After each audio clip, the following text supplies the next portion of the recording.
filming something else, and then they cut to your camera, that there's an extra level where you're able to see what the character would see or use the camera for in that moment.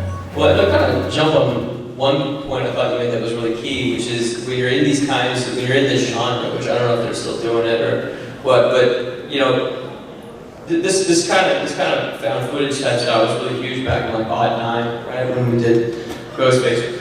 '09. But something Austin pointed out while we were shooting, I thought was really interesting, is that you know when you're doing this stuff, the camera work, you know, you're making character choices as the camera. Kind of like what you pointed out about, like, you know, he's like, oh, here's new intern, it's Mircea, and whoop, you know. Like you guys were making out in the corner, and I chose to shoot that instead of trying to find the ghost in the house. And yes. But that was all. I didn't catch it. All is out. Just breathe it. Just heavy breathing. What about, so for you guys, how was that a different experience? That was a proper mic moment? Can we keep this professional, guys? On the right-hand side, can you guys just keep it professional? What was that like for you guys? With that kind of guerrilla found footage kind of style of filming and acting? I mean, for me, my first rule was no gorillas.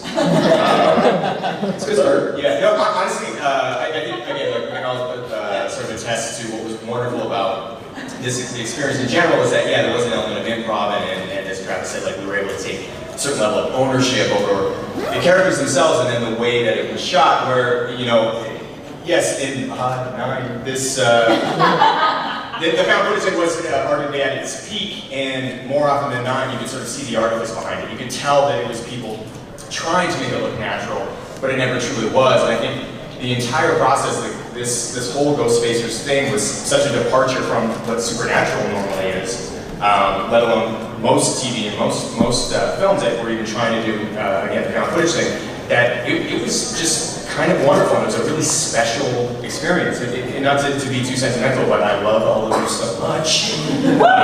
Because of, again, this was something that I think all of us as actors hadn't really had a chance to do, where not only are we getting to create character bits on the fly, but actually getting to tell the story visually on our own. It's so rare, and like I said too, like they didn't even trust me specifically to do that. But even getting to go through the motions of it was an experience that to this day I really look back on quite fondly, and it's one of my favorite experiences shooting anything ever. If I'm correct, it was one of your earliest acting gigs, correct? Early-ish. Was there anything you took from that on forward? I mean, for me, I've always wanted to do comedy, and this was a character that I think inherently was shy and sweet and nice, but also funny. I think, and you know, that to me was the thing where I had more confidence afterwards to do more comedy and like improv stuff. Dustin, do you remember that business card you gave me? He said the next Will Smith on it? Do I remember the business card? He did. He's like, that's pretty fun. I was like, oh. I loved it. Yeah, and then the other one says 69 on top. I need a picture. Can you see it? You guys can't see them, but they're hilarious. I can confirm what they say.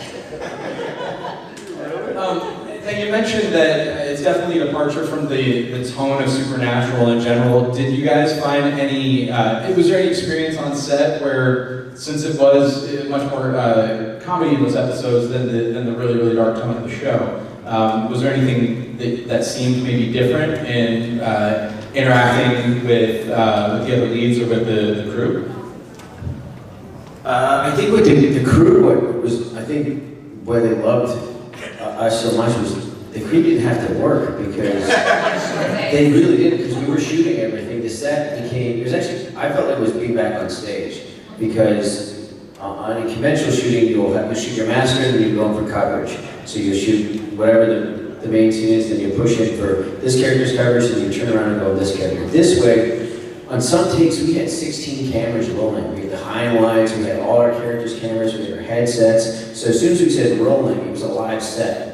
And the take would take us through, we had to choreograph it where we but various things would happen along the way. And different plants that Phil would put, and we didn't know they were going to happen, and they would suddenly happen. We just had to improvise and go. So I think it created this real, raw environment. But the crew, as far as them, they were all on smoke breaks playing hockey out in the back. And Jared and Jensen, both those guys, they were always wrapped at 11 or 12. They're like, all right, peace out, guys. You guys can come back anytime. They worked 3 or 4 hours a day, and that was it. I thought it was cool for those characters because they're so serious most of the time. Maybe not, Jensen, but they were so rigid compared to us and so uptight. And they got to curse in this that was bleeped out. So it kind of brought out another layer of their characters that you didn't normally see on the cleaner, more serious version of Supernatural. So they got to be, douche nozzles on, and then they on our there's episode. 4 episodes though afterwards where I think they played into that against type and sort of mocking their own, their own formula for the show and their own characters. They've done it so many times since, which I think is to me really quite impressive for a show like that. I still watch Supernatural when I'm well, actually at all hours of the day. I'm a pretty big obsessive fan. But it's called The French Connection, where they actually go and play their characters playing characters. Yeah. The French Mistake. Thank you, my mistake. I'm always impressed when anyone can remember the titles of episodes for even if you're a super fan, that's still tough stuff. It's a great episode. And then they also the one where they meet the novelist. They're at a convention and they meet the guy. That was Ghostbusters. Yeah, I love that episode. It's so funny because then the 2 guys who they're like, dude, sir, and then they start mocking their gravelly voices. I just think that's so smart and a wonderful choice. So the High School Musical one too, where they perform the history of Supernatural, and we make it into the face when they salute. So since we clearly have some definite diehards of the show in here, I'm sure this would come up later, but does anyone have any great Jared or Jensen stories? That are shareable. They're really outgoing people, trust us. I think that was it late on a Friday night, and Jared just kept staring at me. And I didn't really know the guy, he was just a really big dude. And he just kept looking at me like I was like a gazelle, and he was a big lion. And he was just staring at me, and he chuckled to himself. And out of nowhere, he just ran and starts sprinting toward me, and picks me up, and starts spinning me around. And Jared and some of the crew, they're like, "Hey, put him down! Whoa, put him down!" He's like, "Whoa, look at this!" And he's spinning around his head, and it was. I thought I was gonna die. I was, but he's a big boy, man. Yeah, they make them bigger in Texas, right? Yeah. They're both from Texas, and so I'm from New York, so I pronounce their names Jared and Jensen, not Jared and Jensen.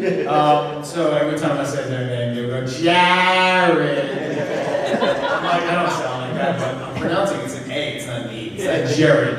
It's Jared. Yeah, the entire shoot, anytime anyone was looking for Jared, it actually kind of became like a running joke. Like even the ADs were like, "Where's Jared?" So, Mircea, they had the group form. Hi! Well, for starters, does this happen, the interns kind of band together over here? Or is there going to be a disaster where half this table just falls right off the stage and you guys...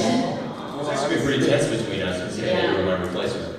Yeah. There's a lot of tension today. Big That's shoes. super awkward. So they have this thing going. How did the project come to you, and what creatively what was the process to create the character? Oh, it was so much fun. Travis, I met you before, right? Well, the 3 of us worked on a... Yeah, we met on that zombie movie with Danny Trejo. Is that how this came about? For me to get. Oh yeah, sure. But you and I met on Sony Day. But Mircea as well. Yeah. You were on Sony Day? Well, Yeah. hey, come over there. That's right, you were on Sony Day, and you were also, we also were on the So we- zombie flick with Trejo. I'm gonna restart. So Okay. Travis and I had worked together multiple times. Plenty of times. We'll take your word on this. Multiple times. At Berkeley as well. And I guess that's how this came about. I have a terrible memory. This was like 8 years ago. I can't even remember 5 minutes ago. But yeah, so I guess that's sort of how it came about, and it was just so much fun. And there was so much, kind of like what's been said, that there was just a lot of freedom and such obviously excellent, kind cast members that it was a dream. It was just Was there a hazing to bring you into the group, new intern? There wasn't anything for me, but AJ, do you remember the joke that Travis and I played on you? So AJ didn't have my cell phone number, but Travis had AJ's number, so I texted AJ from my phone, which was obviously an unknown number, and told him I was pregnant. AJ, do you remember? I was like, oh shit, who is this? It is a possibility. I think I blanked on what I had to say in the next scene for like half an hour. Like, are you okay? I'm like, yeah, I'm good. I'm good. Everything's fine. Are you sure, AJ? Yeah, No, you look a little pale. No.